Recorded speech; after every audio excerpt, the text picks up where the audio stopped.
Okay, where are you coming from tonight? You're coming from the west going to the east. I have the right to ask you these questions. And I have a right to remain silent. This guy's refusing to speak, and he's got several cameras mounted in the car also. That's when you're being arrested in Miranda. That has nothing, you're not in custody or anything. I'm asking you, you're driving, I'm asking you your travel plans. Welcome back to the LackLuster channel. On February 10th of 2019, Trooper McMillan and Trooper Schultz of the Kansas Highway Patrol were at a Love's gas station off the I-70 in western Kansas. The officers claimed that when they exited the Love's, they smelled an odor. Trooper McMillan stood outside the gas station for a number of minutes and at some point observed two men, one black and one white, talking to each other next to a rented vehicle, and decided that they could be associated with the smell, and for some reason suspected them of trafficking narcotics using two different vehicles, where the lead vehicle would attempt to draw police attention and the trail vehicle transports. As it turns out, the white man happened to work for the gas station and was helping fix an issue with the pump. The trooper followed the black male and eventually pulled Mr. Beausoleil over for driving 6 miles in excess of the speed limit. Can you roll your window down, please? With the Kansas Highway Patrol, check your speed at 82. Speed limit 75. To your driver's license, please. You have your rental agreement with you. So let me see your other right hand there, please. Thank you. Okay, where are you coming from tonight? Where at? You're coming from west. Okay, is that in Kansas? Is that in Colorado? Where is west? I'm asking you what your travel plans are. I'm coming from west and heading east. What's that? I'm coming from the west, I'm heading east. You're coming from the west going to the east. Okay. What's the purpose of your trip, sir? I'm asking you what your travel plans are. I have the right to ask you these questions.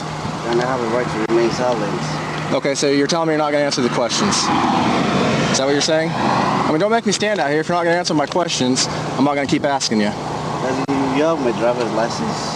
You say Okay. I notice you're not wearing your seatbelt also. I just took it out. Okay. Upon request, Mr. Beausoleil provided his driver's license and car rental agreement, but after exercising his right to remain silent, Trooper McMillan returned to his cruiser to draft a speed warning and called for a backup unit. 882. And can you check 3I for 5D?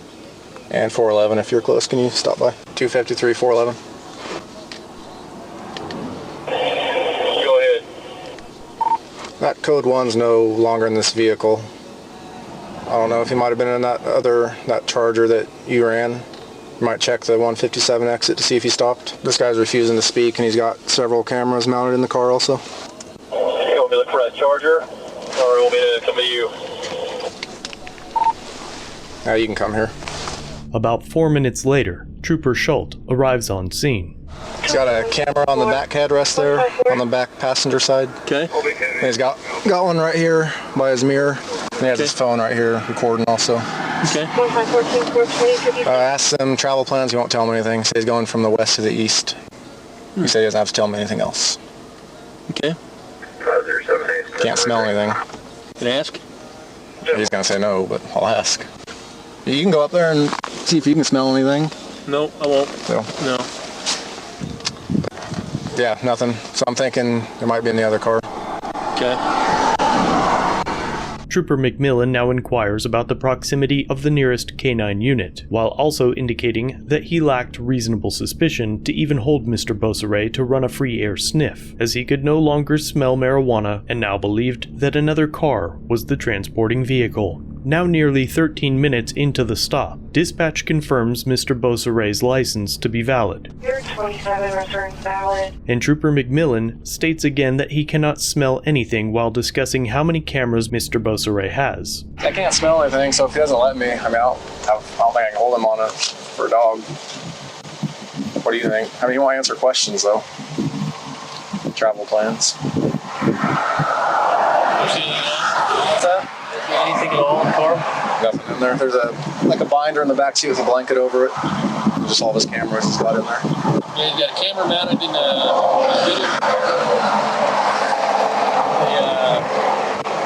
cell phone. You've got a camera mounted on the visor and one up on the dash. He's playing the game. When he returns to the vehicle with the intent to deliver a speeding warning, he asks about a phantom transport vehicle and what he was doing at the Love's gas station. Hey, where'd your buddy go? The guy you were with at Love's. The gas station you were at? Yeah, when you're getting gas. Did you get a different car or what? You don't know where he went? You don't know what I'm talking about? You don't remember talking to the guy at Love's at the gas pump? Okay, I'm not talking about any troopers. I said the guy at the gas pump that was with you. I was at Love's. I saw you. Yes, you were getting gas in this car. There's a white guy with a hoodie on talking to you at the gas pump. He walked right beside you. I opened the door for somebody, but... No, at the gas pump. What? You? Oh, that was one of them two that had. Oh, okay. See, I wasn't seeing things. There was someone there talking to you. So, I mean, you make me a little suspicious here because you're not telling me what you're doing. You know what I mean? You got all these cameras mounted. Like, why? We have cameras too. What are we trying to hide? Sir, listen, let me talk, okay? I'm not giving you a ticket for speeding. However, you're making me highly suspicious that you're transporting something illegal. Is that the case? Is that why you don't want to answer any questions? No, please. According to the...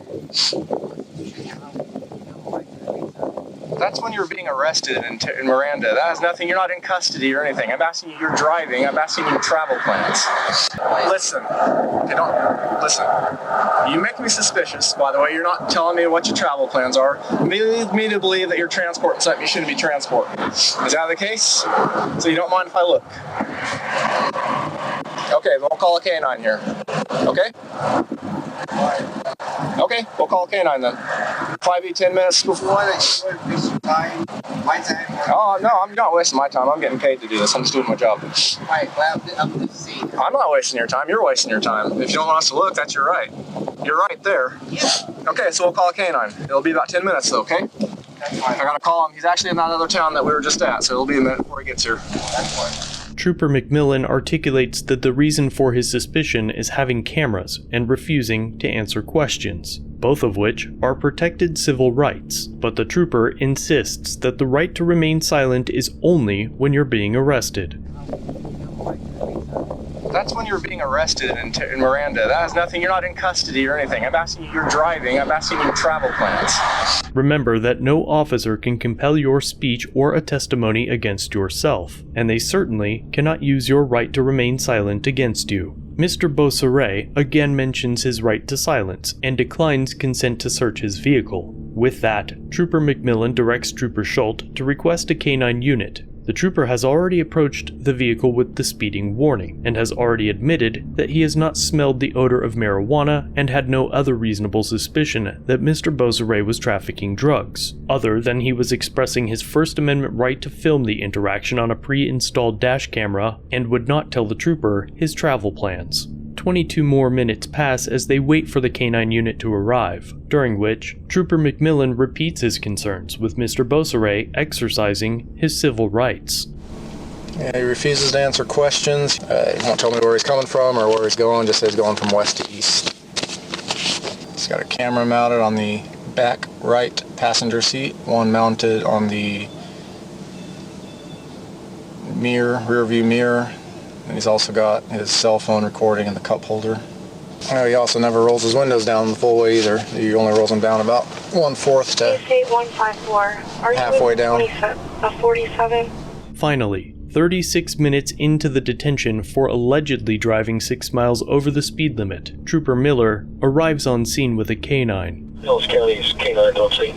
I'll get him out for you here real quick. He's not talking. He's got cameras mounted. I think Doug told you. Okay, if you want to step out while he runs the K9 around. When you step out, I am going to pat you down, just make sure you don't have any weapons on you. That way I don't have to worry about you reaching in your pockets. Yeah, can you shut the car off too so that it won't mess with the dog, please? They remove Mr. Beausoleil from the vehicle and conduct a Terry pat-down, though they had no reason to believe he was armed and dangerous. They then run the dog around the vehicle. As long as the dog doesn't indicate, you'll get back in your car and you're out of here. always wanted to record cops. Go ahead. Not stopping you. Never said you couldn't, did I? No. Okay. No. It's just weird. You could have stopped me at the gas station and asked me. I could have. Why? You weren't speeding at the gas station. Mr. Beausoleil asks the officer why he didn't question him at the gas station, and the trooper responds that he wasn't speeding at the gas station, showing that the stop was premeditated, which is demonstrated again when another trooper radios into dispatch. And we tailed this vehicle to doors. He's not giving us any reasons to pull him over, so I'm going to 1022. The K-9 finds nothing, and after nearly 45 minutes, they release Mr. Beausoleil. We looked at your car, and saw you had a radar detector, and I saw you had cameras mounted in there. It's not normal for most people. So, yeah, it draws our attention. I'm not hiding anything. This is the reason why. Well, go. That's fine. Yeah. I'm not doing anything wrong. You can record all you want. Eventually, a lawsuit was filed that included a second incident and a second party, in which troopers extended a traffic stop to allow for an inspection by a dog. The lawsuit alleges that the troopers unconstitutionally target out-of-state vehicles for traffic stops. Investigations show that out-of-state drivers make up 96% of all the patrol's reported civil forfeitures from 2018 to 2019 and 93% of their total traffic stops. The lawsuit explains that troopers use what they call the Kansas two-step to gain access to vehicles, which is where an officer issues a ticket or a warning and then asks for consent to search the vehicle. This technique is used to end the traffic detention, and then they pretend to re-engage the driver in what could be considered a consensual encounter. The method was taught to all Kansas Highway Patrol officers and is included in their training manuals. If the driver denies consent to a search, a K-9 unit is then called to the scene. The issue here is that detaining drivers after the initial purpose of the stop has been resolved and prolonging the encounter absent consent